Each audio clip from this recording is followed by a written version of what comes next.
Selamat pagi ataupun siang.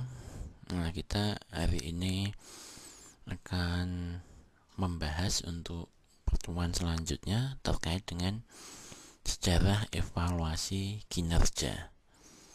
Nah,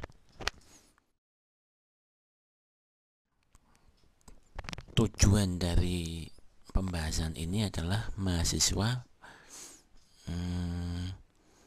memahami sistem awal sebuah evaluasi kinerja. Jadi mula-mulanya itu seperti apa sebuah evaluasi kinerja itu dilakukan, seperti itu ya gambarannya. Kemudian capaiannya adalah mengetahui sistem evaluasi kinerja yang pernah dijalankan di masa lalu maksudnya zaman-zaman yang dahulu. Kemudian mahasiswa memahami fungsi evaluasi kinerja, dan yang ketiga, capaian ketiga adalah memahami kaitan antara kompensasi dan sebuah kinerja.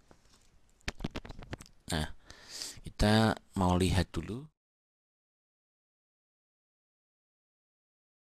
yang namanya ini, asal usul atau asal mula evaluasi kinerja. Nah, ini sebenarnya pertama kali itu dimulai di Cina di tahun 2000 sebelum Masehi. Nah, ini tujuannya pada waktu evaluasi kinerja yang dilakukan di zaman itu adalah untuk merekrut abdi negara kerajaan. Tapi ketika perekrutan dilakukan, ada ujian-ujian yang harus dijalani oleh mereka. Jadi istilahnya mereka disebut sebagai calon pegawai kerajaan. Jadi mereka harus melalui ujian yang terkait dengan pengetahuan, keterampilan, kemudian kesenian juga mereka diminta untuk diuji terkait dengan hal tersebut. Nah, kemudian kalau mereka nantinya istilahnya ini ya,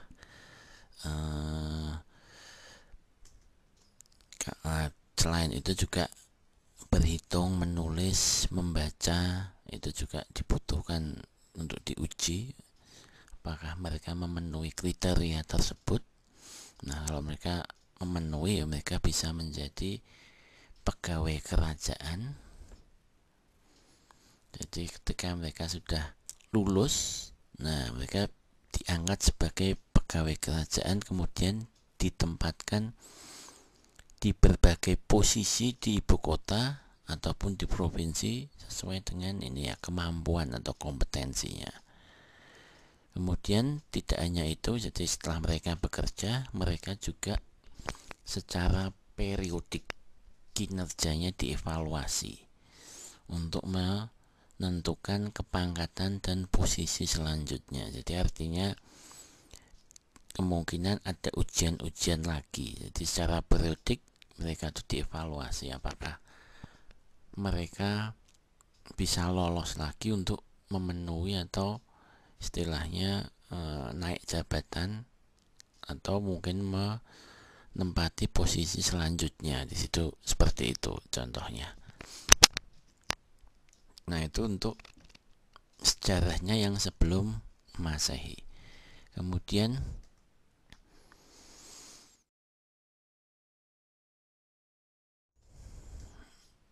Kemudian ini yang setelah Masehi, atau kalau tadi before crash istilahnya, kalau ini setelah itu ya berarti ya. Nah, ini dilaksanakan pemerintah Amerika. Jadi secara formal dilaksanakan di Amerika tahun 1887. Jadi yang pertama di Cina, kemudian Amerika 1887 oleh Federal Civil Service Commission.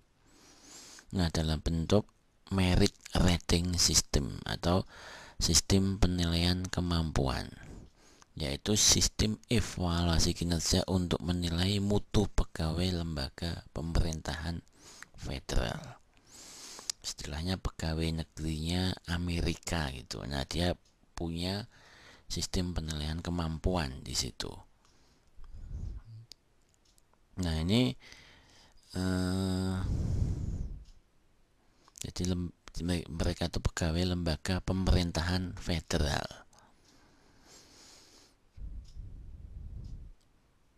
Kemudian yang menjadi pencetus gagasannya adalah Frederick Tyler tahun 1914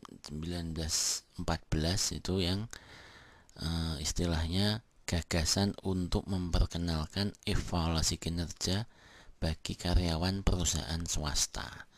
Jadi, kalau ini yang PNS-nya Amerika, tapi setelah itu Frederick Tyler mulai memperkenalkan tentang evaluasi kinerja untuk karyawan swasta, jadi non PNS-nya Amerika, seperti itu istilahnya. Nah yang swasta kemudian istilahnya ide itu dicetuskan oleh Frederick Tyler 1914, kemudian baru diterapkan pertama kali oleh Douglas MacGregor ini tahun 1957. Nah, dia menerapkan yang namanya MBO atau Management by Objective.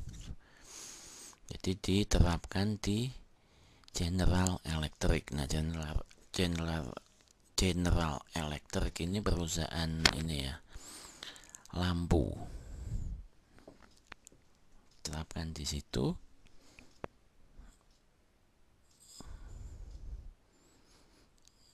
Nah, ini kemudian yang memunculkan yang namanya konsep evaluasi kinerjanya MacGregor. Nah, itu sejarah yang terjadi di Amerika. Jadi di Cina, Amerika. Nah, kemudian kita mau melihat yang ada di Indonesia seperti apa sejarahnya. Nah, secara evaluasi kinerja itu dimulai atau bermulanya sebenarnya dari zaman penjajahan Belanda dahulu. Jadi intinya Belanda menjajah Indonesia, kemudian dia pastinya punya ini ya, ada juga perusahaan yang didirikan bisa oleh pihak swasta ataupun juga bisa juga istilahnya administrasinya pemerintahan Belanda. Nah, mereka kan juga butuh orang-orang untuk bisa bekerja di situ. Nah, jadi kantornya milik Belanda ya, yang bekerja kebanyakan orang-orang Belanda saat itu. Jadi itu kita mengenalnya sebagai pegawai negeri pada pemerintahan Belanda, atau pegawai negerinya, pegawai istilahnya administrasi pemerintahan Belanda. Nah, ini dievaluasi untuk menentukan kesetiaan, kedisiplinan dalam melaksanakan program pemerintahan pada waktu itu. Jadi ukurannya di sini tujuannya evaluasi lebih ke kesetiaan dan kedisiplinan. Jadi dua hal ini yang tujuan evaluasinya. Kemudian yang melakukan evaluasi ini disebut kerani atau mandor di situ pada zaman itu. Nah, istilahnya kalau sekarang ya seperti supervisor gitu, supervisor lapangan gitu. Jadi dia yang mengawasi, dia yang mengevaluasi pekerjaan-pekerjaan yang dilakukan saat itu. Kemudian pada masa kemerdekaan 45 sampai 50-an, jadi Belanda kalah sama Jepang, kemudian Jepang istilahnya sebentar menjajah Indonesia, kemudian ada bom atom itu ya. Kemudian Indonesia punya kesempatan untuk memproklamasikan kemerdekaannya. 45 merdeka. Nah, Belanda sudah diambil alih Jepang, kemudian Jepang juga akhirnya kalah. Tapi kan kantor dari pemerintahan Belanda itu masih ditinggalkan, dan juga pekerjaan-pekerjaan yang masih ada kaitannya dengan pemerintahan saat itu yang bisa mendukung pemerintahan Indonesia saat itu kan tentunya masih berjalan. Nah, ini diambil oleh tokoh-tokoh Indonesia jabatannya. Nah, mereka yang istilahnya meneruskan. Mungkin misalnya kantor-kantor yang masih penting untuk dipertahankan tentunya akan dipertahankan ya. Kemudian yang menjalankan itu ya tokoh-tokoh Indonesia. Artinya ya kita bisa menduga sistemnya warisan dari Belanda, jadi yang baik kita ambil, kemudian hal-hal yang mungkin tidak bisa diterapkan ya mungkin di ini ya di apa tuh disesuaikan, istilahnya seperti itu. Jadi diadopsi. Evaluasi kinerja yang di Indonesia itu adopsinya dari pemerintahan Belanda pada waktu dahulu. Nah, makanya keluarlah PP nomor 10 tahun 52 di situ 1952 tentang daftar kecakapan untuk pegawai negeri. Nah, ini tentunya peraturan pemerintah ini penyesuaian dari aturan pemerintah Belanda yang ada waktu itu, kemudian disesuaikan sehingga menjadi PP nomor 10 tahun 1952. Nah, ini isinya adalah mengatur tata cara evaluasi kinerja dan gaji pegawai negeri. Nah, itu mula-mulanya kalau di Indonesia adanya aturan terkait evaluasi kinerja dan gaji bagi pegawai negeri.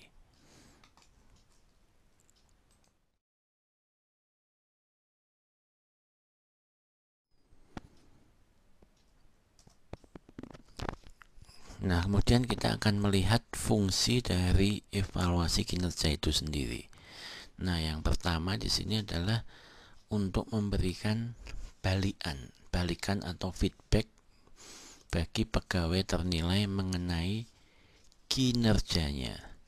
Jadi istilahnya di sini balikan atau feedback itu adalah istilahnya informasi timbal balik yang diberikan perusahaan terkait dengan kinerja yang sudah dilakukan oleh pegawainya. Jadi pegawainya bekerja.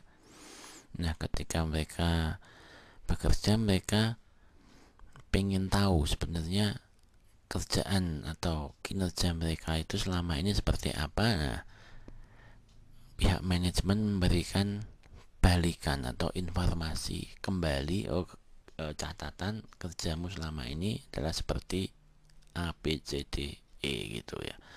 Feedbacknya seperti itu. Bisa disimpulkan baik, cukup, atau sangat baik, atau buruk. Nah, itu kesimpulan dari feedbacknya menurut saya. Kemudian bisa juga sebagai alat promosi atau demosi.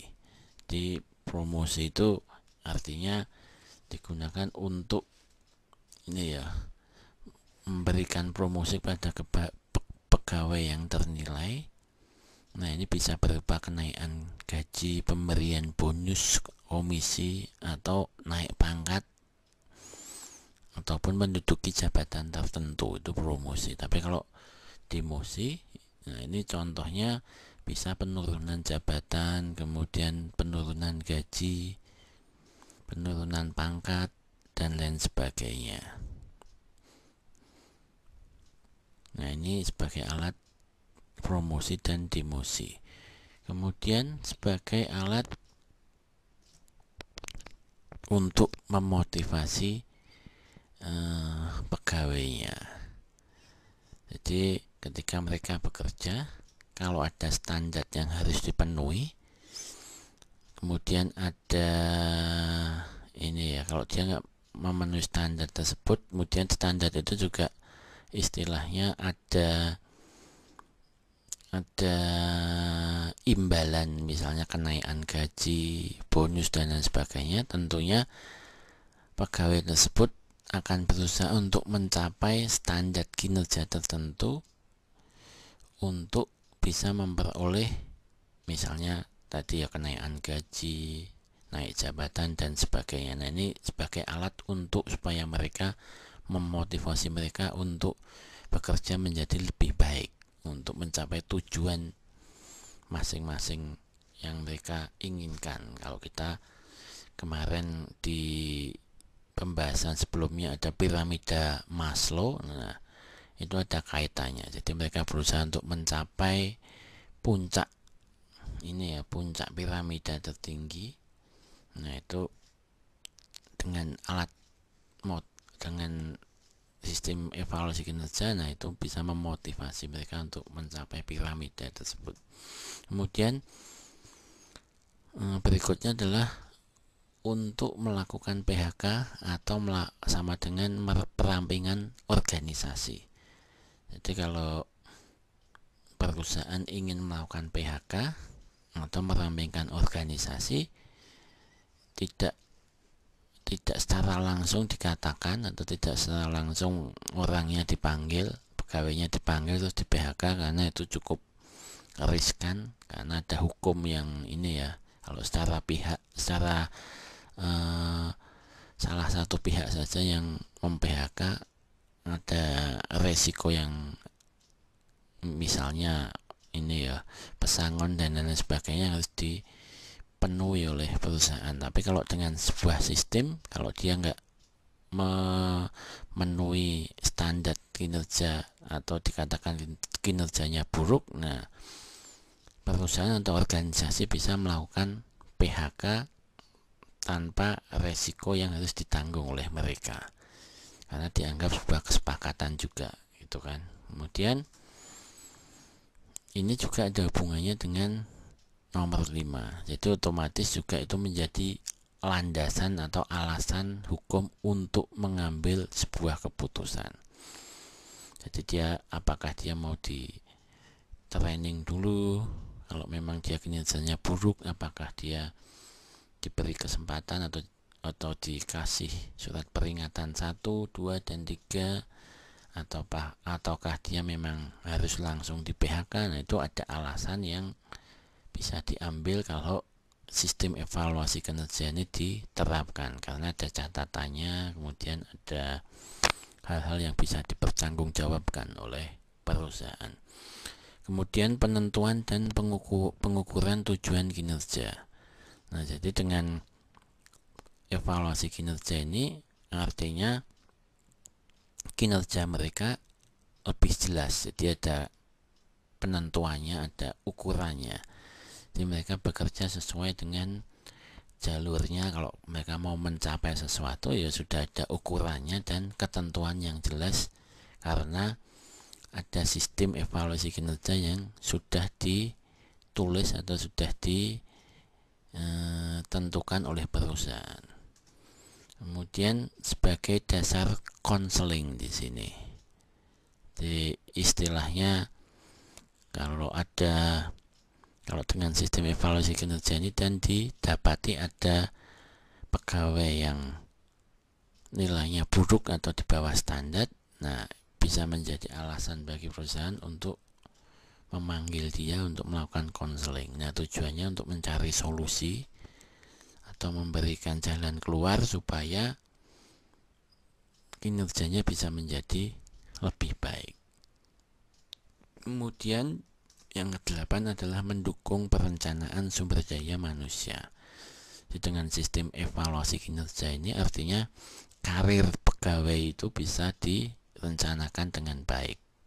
Jadi tahapan pertama dia bisa dapat posisi apa kalau kinerjanya nilainya segini gitu ya ukurannya, dan seterusnya. Jadi perencanaan SDM-nya dari personalnya juga diperoleh, dari sisi organisasi mereka juga bisa punya perencanaan SDM yang juga lebih baik. Kemudian pendanaannya juga tentunya kan lebih baik. Kemudian sistem penyiapan penilaiannya juga pasti akan dipersiapkan menjadi lebih baik dengan adanya evaluasi kinerja ini. Kemudian ya 9 adalah menentukan kebutuhan pengembangan SDM. Nah, masih ada kaitannya dengan yang nomor 8 ini. Jadi kalau merencanakan juga tentunya kedepannya mereka mau mengarahkan atau mencapai kompetensi pegawai yang seperti apa. Nah, mereka bisa melakukan pengembangan ke arah sana. Jadi orangnya yang punya kriteria seperti apa, yang bisa mencapai ukuran seperti apa, nah itu bisa istilahnya diarahkan atau dikembangkan ke arah yang diinginkan oleh perusahaan. Kemudian yang ke 10 adalah merencanakan dan memvalidasi perekrutan tenaga baru. Jadi otomatis kalau sistem evaluasi kinerja ini dijalankan, rencananya akan lebih jelas kebutuhan lowongan pekerjaannya seperti apa, kemudian kriterianya yang kosong seperti apa. Kemudian itu juga akan memvalidasi perekrutan tenaga baru. Terjadi tenaga baru seperti apa yang dibutuhkan, perusahaan sudah bisa merencanakannya. Atau nanti kalau merekrut, nah kriteria apa yang harus dipenuhi, mereka sudah bisa bisa mencarinya dengan lebih baik. Kemudian sebagai alat kinerja organisasi. Nah, ini artinya secara manajemen kinerja organisasinya dapat diukur atau punya alat manajemen untuk melakukan fungsi-fungsi manajemen dengan lebih baik. Jadi adanya staffing, organizing atau koordinasinya menjadi lebih baik, kemudian pengawasannya atau controllingnya menjadi lebih baik. Nah, leadingnya atau kepemimpinannya juga lebih jelas dan lebih baik. Nah, ini disebut sebagai alat manajemen kinerja organisasi. Kemudian pemberdayaan pegawainya juga akan lebih baik.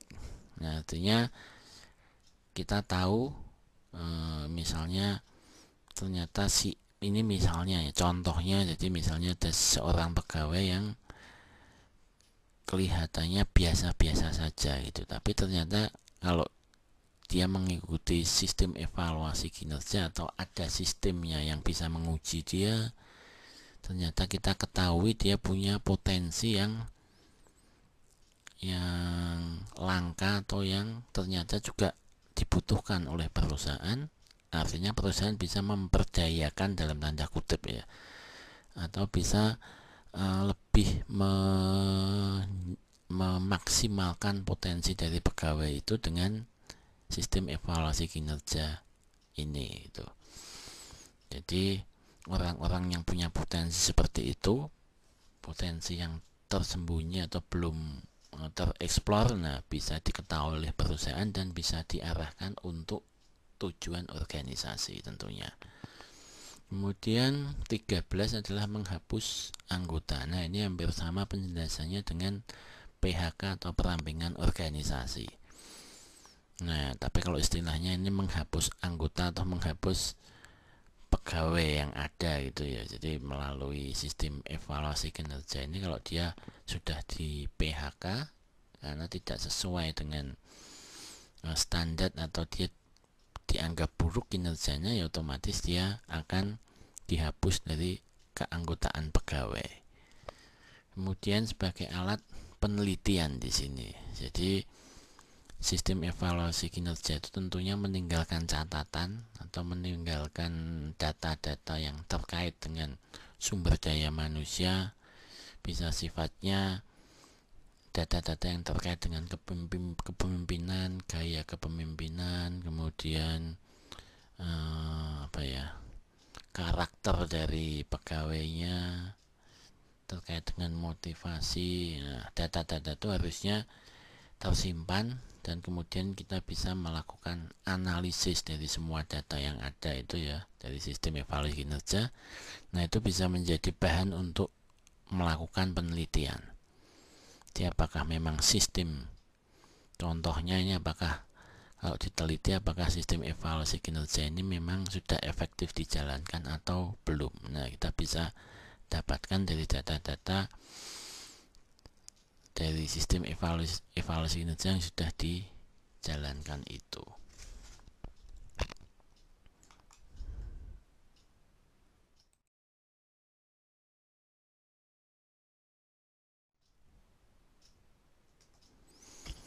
Kemudian di sini slide selanjutnya adalah kinerja dan kompensasi. Jadi yang namanya kompensasi itu adalah istilah yang menggambarkan suatu bentuk ganti rugi. Nah, kenapa dikatakan suatu bentuk ganti rugi? Karena kalau pegawai bekerja, otomatis dia akan meluangkan waktunya untuk keluarga, untuk bisa bekerja di sebuah perusahaan gitu ya. Artinya dia harus kehilangan waktu bersama keluarganya, kemudian kehilangan tenaganya untuk kepentingan perusahaan. Nah, otomatis perusahaan harus memberikan timbal baliknya. Nah, ini yang disebut dengan kompensasi. Nah, kompensasi ini juga disebut sebagai seluruh imbalan yang diterima karyawan atas hasil kerja karyawan tersebut pada sebuah organisasi atau perusahaan. Jadi ada imbalan atas kerugian dalam tanda kutip yang sudah diberikan pegawai atau karyawan kepada perusahaan atau organisasi. Jadi kerugian tadi yang saya sebutkan tadi ya, kehilangan waktunya untuk keluarga, kemudian tenaganya, dan lain sebagainya itu. Nah, bentuk kompensasi ini bisa fisik ataupun non fisik dan harus dihitung dan diberikan kepada karyawan sesuai dengan pengorbanan yang diberikannya kepada organisasi atau perusahaan. Nah, maksudnya di sini adalah harus dihitung dan sesuai. Nah, maksudnya adalah ketika perusahaan atau organisasi memberikan ini ya kompensasi fisik ataupun non fisik, ini harus sesuai dengan pengorbanannya. Jadi sesuai dengan apa yang sudah dia kerjakan. Jadi kalau pekerjaannya lebih mudah atau pekerjaannya istilahnya waktu yang dibutuhkan lebih sedikit, juga tentunya pengorbanannya tentu sedikit dan kompensasinya tentunya akan menyesuaikan sedikit juga gitu kan. Artinya orang yang sehari bekerja 4 jam pastinya lebih sedikit penghasilannya atau kompensasinya dibanding mereka yang bekerja misalnya 8 jam per hari. Nah, itu ini ya gambaran sederhananya saja. Walaupun kalau kita ngomong ada juga orang yang tidak bekerja tapi penghasilannya bisa lebih besar gitu. Nah, ya, itu istilahnya ini contoh saja, jadi bisa juga terjadi hal yang seperti itu, tapi tentunya kita melihat kasus per kasusnya ya. Mungkin saja orang tersebut punya keahlian yang langka yang dibutuhkan oleh perusahaan sehingga dia bisa bekerjanya waktunya sedikit tapi diberikan kompensasi yang lebih banyak gitu ya. Kemudian kalau fisik itu bisa sifatnya berupa gaji atau uang atau barang, itu bentuknya. Kemudian kalau non fisik ini bisa sifatnya kenaikan jabatan, kemudian dinobatkan sebagai the best employee misalnya, contohnya ini, atau pujian atau penghargaan. Nah, ini yang sifatnya non fisik.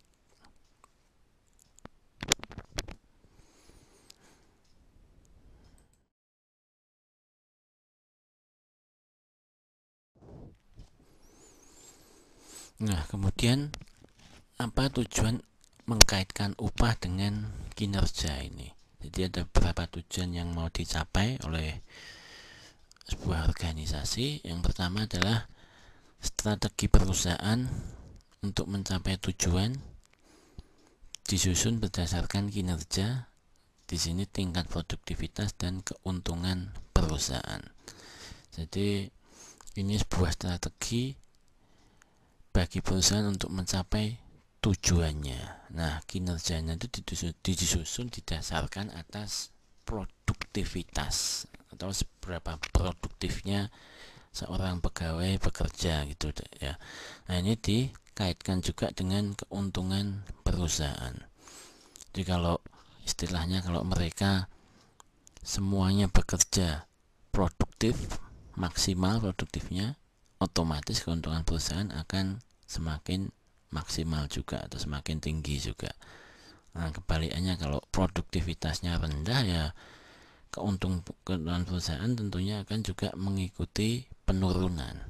Jadi contohnya kalau pegawai di sebuah perusahaan sepatu istilahnya handmade ya, dia buatnya dengan keahlian tangan ahli sepatu itu, dia punya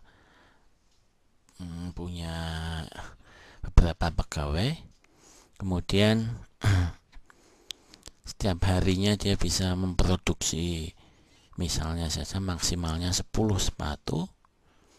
Otomatis keuntungan perusahaan kalau satu bulannya bisa maksimal 10 dikali 30 gitu ya, misalnya ya, dikali kalau pegawainya 5 orang ya kali 5.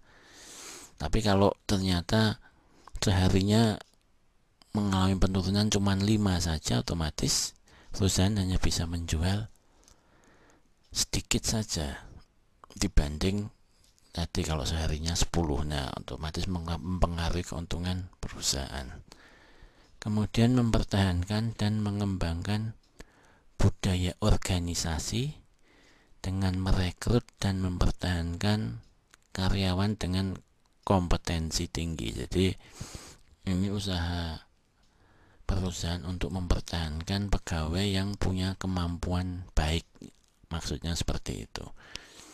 Jadi kalau artinya sistemnya juga baik, imbalannya juga baik, otomatis mereka pegawai-pegawai yang punya kompetensi tinggi ini otomatis akan istilahnya nyaman atau kerasan di sebuah perusahaan atau organisasi. Nah, karena ada sistem yang menunjang yang cukup baik yang bisa mereka ikuti.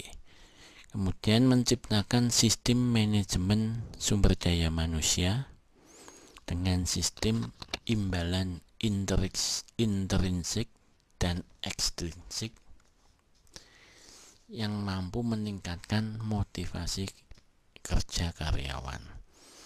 Jadi artinya di sini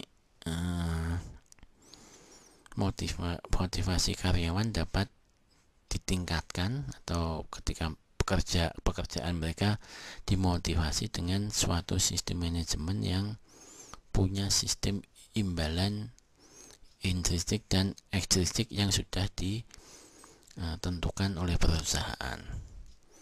Kemudian usaha untuk mengendalikan, mengembangkan dan mempertahankan kinerja tinggi karyawan. Nah, ini ada kaitannya dengan yang nomor B tadi. Nanti usaha untuk mengembangkan, mengendalikan, mempertahankan kinerja tinggi karyawannya.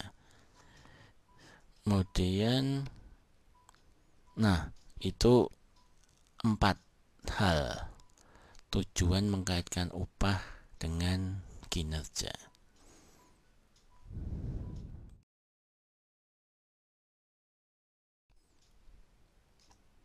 Kemudian yang berikut ini merit pay system. Jadi merupakan hubungan formal antara upaya dan kinerja individu pegawai dengan imbalan yang diterimanya. Jadi pegawai berhak menerima upah dan kenaikannya jika dia memiliki bukti kinerja tertentu.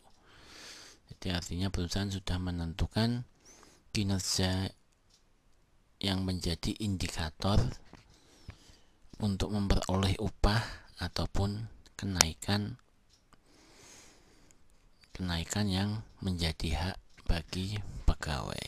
Jadi contohnya misalnya dosen gitu ya, dosen kalau dia punya istilahnya ada yang namanya Java itu adalah tunjangan yang diberikan oleh pemerintah bagi dosen. Nah, biasanya untuk memperoleh tunjangan tersebut, seorang dosen itu harus bisa membuktikan kalau setiap semester dia melaksanakan tridharma perguruan tinggi. Jadi tridharma perguruan tinggi itu ada yang namanya pendidikan atau pengajaran, kemudian yang kedua adalah penelitian, kemudian yang ketiga adalah pengabdian masyarakat. Kalau pendidikan itu mengajar contohnya, kemudian kalau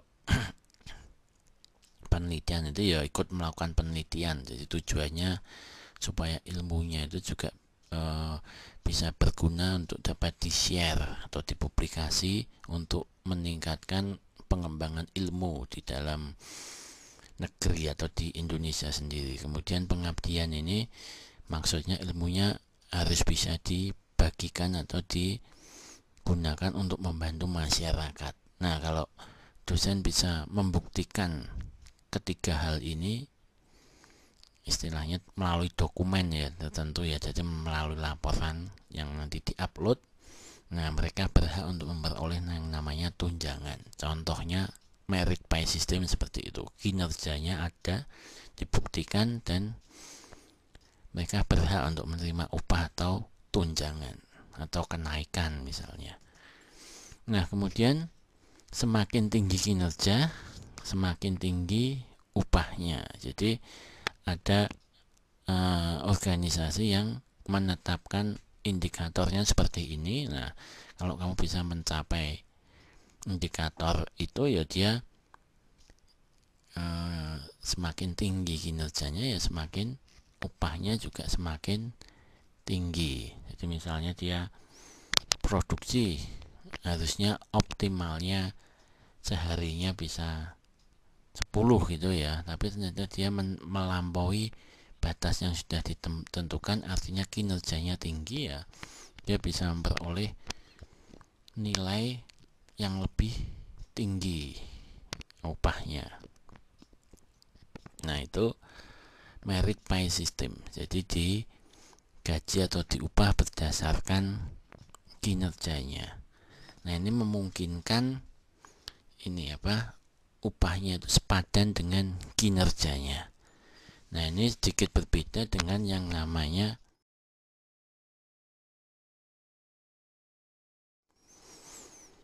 skill based pay. Jadi ini merupakan sistem upah yang didasarkan pada keterampilan yang dimiliki oleh seorang pegawai. Jadi kalau ini lebih fokus kepada keahlian atau keterampilan yang dimiliki oleh pegawai itu sendiri. Jadi kalau mereka mau upahnya naik atau gajinya naik, ya pegawai itu harus ikut ujian keterampilan atau ujian keahlian tertentu. Nah, ini contohnya adalah misalnya driver ya atau sopir gitu ya. Dia pertamanya punya SIM A. Jadi SIM A itu biasanya yang nyopir maksimal itu minibus atau istilahnya contohnya Avanza, Innova, itu kita menyebutnya minibus. Mobil lah istilahnya, mobil umum itu SIM A. Tapi ketika dia nanti mengambil misalnya SIM B1, dia harus melalui sebuah ujian gitu. Ujiannya tapi mungkin tidak dalam sebuah organisasi ya, kalau di sini di Satlantas gitu ya. Kemudian dia memperoleh sertifikat atau memperoleh istilahnya SIM B1 itu. Nah, kemudian ditunjukkan oleh perusahaan. Nah, perusahaan memang butuh misalnya untuk bisa mengemudikan alat-alat yang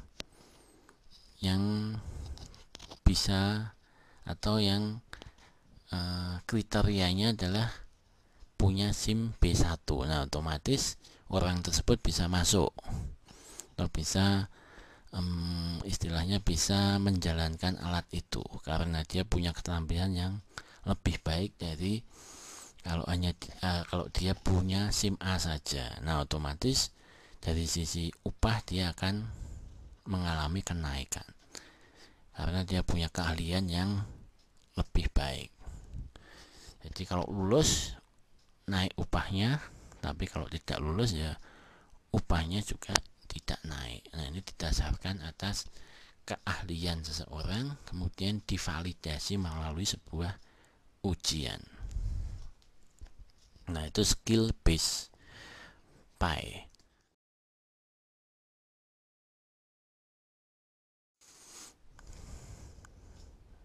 Nah, jadi secara garis besar keterampilan itu dapat dikelompokkan sebagai berikut ini. Jadi keterampilan horizontal yaitu luas cakupan keterampilan dalam bentuk jumlah tugas-tugas secara horizontal yang dapat dilakukan oleh seorang pegawai. Jadi ini misalnya ketika dia mulai bekerja, seorang pegawai hanya mampu atau bisa melaksanakan tugas mengerjakan satu jenis suku cadang saja. Nah, ini misalnya di perusahaan spare part gitu ya. Tapi setelah bekerja 5 tahun atau istilahnya dia sudah punya pengalaman yang lebih baik gitu, dia mampu mengerjakan 3 jenis suku cadang. Nah, artinya cuma satu jenis suku cadang. Setelah dia bekerja 5 tahun, dia mampu mengerjakan tidak satu jenis saja, tapi bisa 3 jenis suku cadang. Nah, ini keterampilan horizontal. Jadi luas cakupan keterampilan dalam bentuk jumlah tugas-tugas secara horizontal. Kemudian tadi horizontal, nah ini keterampilan vertikal atau tinggi rendahnya keterampilan dalam level birokrasi organisasi. Nah, ini misalnya pertama kali dia bekerja menjadi seorang pegawai, nah dia hanya bisa atau mampu melaksanakan tugasnya sebagai pelaksana saja. Nah, kemudian ia punya keterampilan sebagai pejabat eselon 4 ketika atau setelah bekerja 8 tahun, dan dia juga mampu menjabat sebagai pejabat eselon 3 setelah bekerja 12 tahun. Jadi artinya ini contoh dari keterampilan vertikal. Jadi tinggi rendahnya keterampilan dalam level birokrasi organisasi. Kemudian keterampilan yang mendalam, yaitu tinggi rendahnya keterampilan untuk melaksanakan sejumlah bidang dalam pekerjaan yang sama. Nah, ini contohnya misalnya seorang montir itu ya. Kalau kita bayangkan bengkel mobil atau bengkel sepeda motor, jadi seorang montir ketika mulai bekerja hanya bisa membersihkan mesin dari kotoran. Nah, istilahnya dia cuma bisa membersihkan karburator sepeda motor gitu ya, atau karburatornya mobil itu.